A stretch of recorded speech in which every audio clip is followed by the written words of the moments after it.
arrière gauche maintenant. C'était donc le nid du Malbuzard pêcheur, aigle pêcheur, petit rapace emblématique de nos côtes qui ne se nourrit que de poissons, et il manque poissons frais, vivants, qu'il attrape dans ses serres en plongeant. Alors je vous rappelle, mesdames et messieurs, là au-dessus de nos têtes, ce sont plus de 330 mètres de parois granitiques, autant dire la Tour Eiffel. Au pied de ce Capo Rosso, il y a de nombreuses petites grottes. Ici vivaient il y a encore une soixantaine d'années des phoques, les phoques moines ou romarins. Et là, ces phoques faisaient des dégâts terribles dans les filets des pêcheurs. Nos amis pêcheurs ont éradiqué les phoques, il n'y en a plus en Corse. Alors, il y a quand même une bonne nouvelle, on a aperçu quelques faits spécimens sur un îlot désert au large de Bastia. On espère que d'ici quelques années, ces phoques seront de retour. Ils sont là, regardez à votre gauche.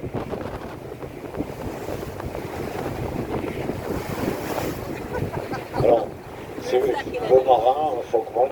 Il y a quelques spécimens en Bretagne et en baie de Somme, dans les Hauts-de-France. Il semblerait que là aussi, ces phoques posent de nombreux problèmes.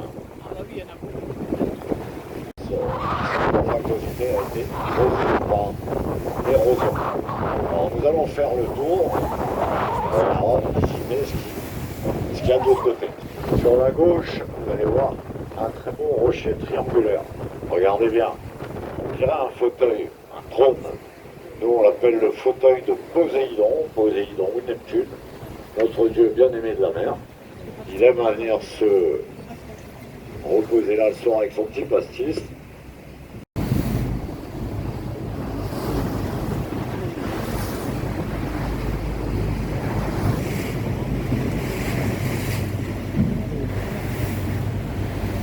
Un peu dur avec la Sardaigne, c'est joli, mais c'est beaucoup moins sauvage, beaucoup moins vert, beaucoup moins montagneux que la Corse. Il y a des grandes villes, des autoroutes, c'est pas le cas chez nous. Sur l'avant du navire, faites attention, asseyez-vous, tenez-vous. On va traverser une zone de turbulence. Sachez qu'en Corse, il y a plus de 120 sommets qui dépassent les 2000 mètres. C'est donc une montagne dans la mer.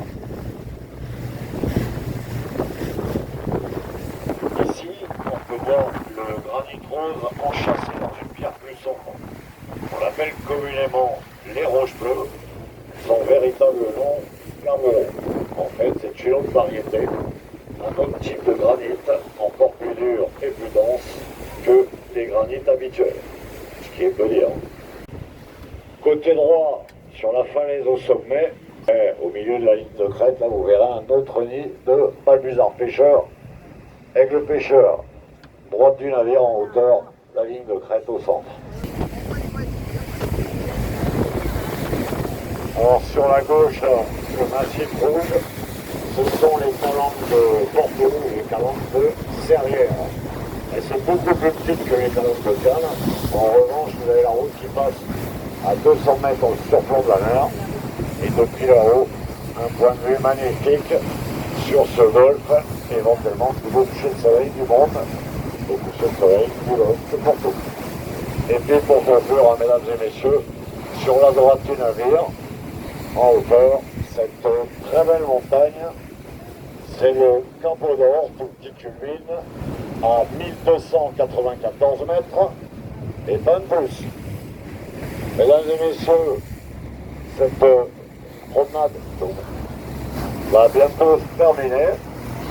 Nous voici en vue de Porto.